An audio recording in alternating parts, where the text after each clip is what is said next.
The early 1800s were a tough time economically for a certain blacksmith in Vermont. He had lost 2 shops to fire, deaths were beginning to pile up, the economy was beginning to stall, and land values were dropping. In 1836, that smith landed somewhere along here, along the banks of the Rock River.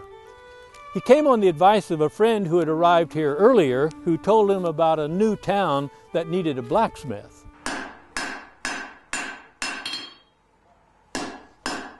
Remember that in an age before manufacturing, everything was made by hand. And in an agricultural community, the blacksmith was especially important for making and repairing farming implements. Hi, I'm Jim Wilhelm. Not only will our blacksmith change the shape of metals, but he'll change the landscape of the surrounding prairie as well. We're in Grand Detour, and this is where John Deere first came to prominence. Because the need was so great for a smith's service, Deere went to work soon after arriving. One of his first customers was Leonard Andrus, founder of the town and owner of the local sawmill. That mill was out of commission because of a broken pitman shaft, which John Deere was able to fix. The grateful Mr. Andrus will return to our story later. Anyway, as his work increased, John Deere became aware of another pressing problem.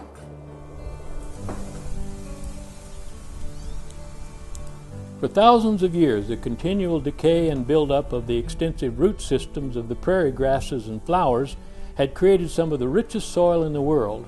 Yet opening that soil up to farming was a laborious task.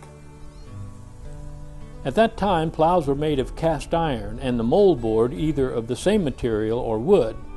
Both types of surfaces were rough and pitted.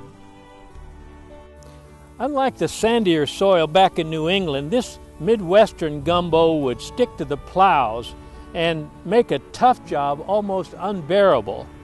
Farmers would have to stop every few feet to scrape off the plow.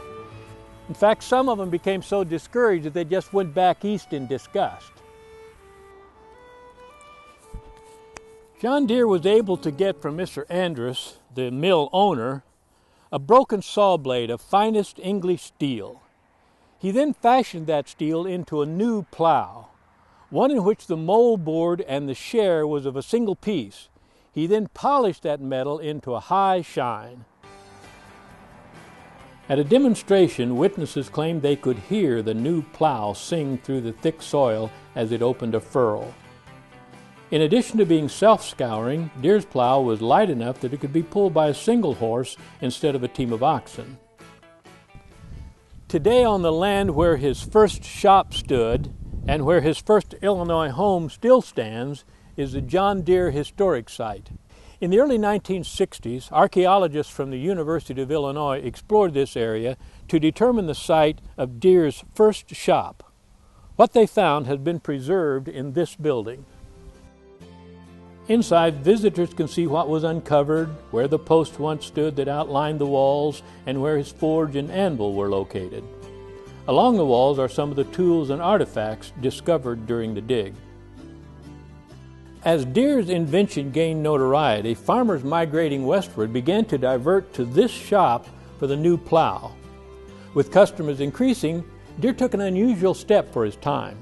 He began making his plows before receiving the orders, building inventory. To accommodate the increased workload, he expanded his shop. Archaeologists uncovered evidence of that addition, which included a treadmill in the back for a horse. That mill turned a line shaft to power the bellows and grinding wheel. So it was here in 1837 that John Deere created the first self-scouring steel plow. And 6 years later, he was making 400 plows a year. Oh, and that debt that he had incurred back in Vermont, John Deere went back and paid them off in full. From the archaeological dig, the measurements, beam placements, and location of the work areas were used to make a replica of Deere's first shop. Inside that recreation, visitors are treated to a live blacksmith demonstration. A smith refers to a person who works with metals. So a goldsmith fashions gold. A silversmith fashions silver.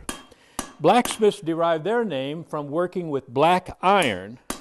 For John Deere and others, it was a profession that required years of apprenticeship. They would sign on with the master smith for meager pay in return for learning the trade and the opportunity to make their own tools. As their skills increased, so did their tool stock, until after about 4 years, they were ready to open their own shop. A smithy has about 45 seconds to work a piece of metal. And while iron is a conductor of heat, because of its density, it does it very slowly. So I can actually work a piece of metal for a while without wearing a glove. Working at a similar forge and using tools like these, John Deere opened the prairie with his first self-scouring steel plow. Outside is a replica of Deere's first plow. Notice the moldboard and share are a single piece, although back then it would have been polished to a high gleam. Next to it are several original Deere plows showing the evolution of the design.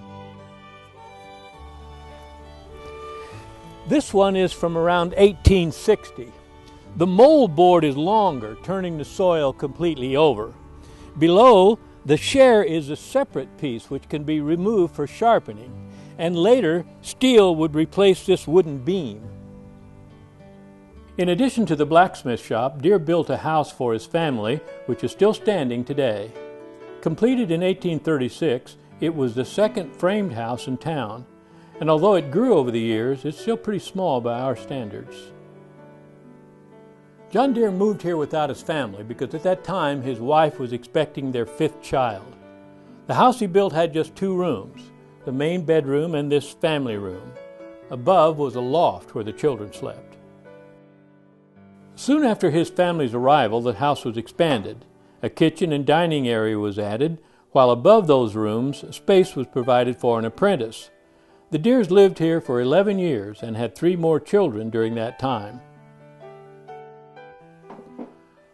Unfortunately, while they were here, 3 of their children died from various reasons. Only 4 reached the age of 20. Their last child was born in another house in another town. After the Deeres left, it would be 72 years before the home returned to the family. In 1919, Catherine Butterworth, John Deere's granddaughter, bought the property. She used it as a summer home and left it to the John Deere Foundation. Since then, the home has been restored to its late 1830s appearance, including period furniture. Nearby is the home of the Deere's closest neighbor, which is also owned by the foundation. Today it houses a gift shop, which offers items made in the blacksmith shop. In 1843, Deere partnered with Leonard Andrus, the man who first hired him and the man who gave him that steel saw blade, to expand their operation into a new factory. The large brick building was located on the banks of the Rock River, which turned the water wheel, powering the drive shaft. Production jumped to 1,000 plows a year, and John Deere abandoned his blacksmith shop. Across the street from the historic site is this wall at the river access area. It's all that's left of the factory. The partnership lasted 3 years. Andrus continued to run the factory, making the plows, while Deere moved to Moline. To minimize cost, Deere needed better transportation. The Rock River was not navigable, so raw materials had to be shipped to the Quad Cities and then brought overland. So Deere moved to where he had access to both the railroads and the Mississippi River. Today, the John Deere Historic Site gives visitors a glimpse of life in a pioneer town and the skills an agricultural town needed to be viable. But it's also the birthplace of a company that would become the world leader in the manufacturing of agricultural equipment. For more information about the John Deere Historical Site in Grand Detour, call 815-652-4551 or log on to www.deere.com and click on John Deere Attractions.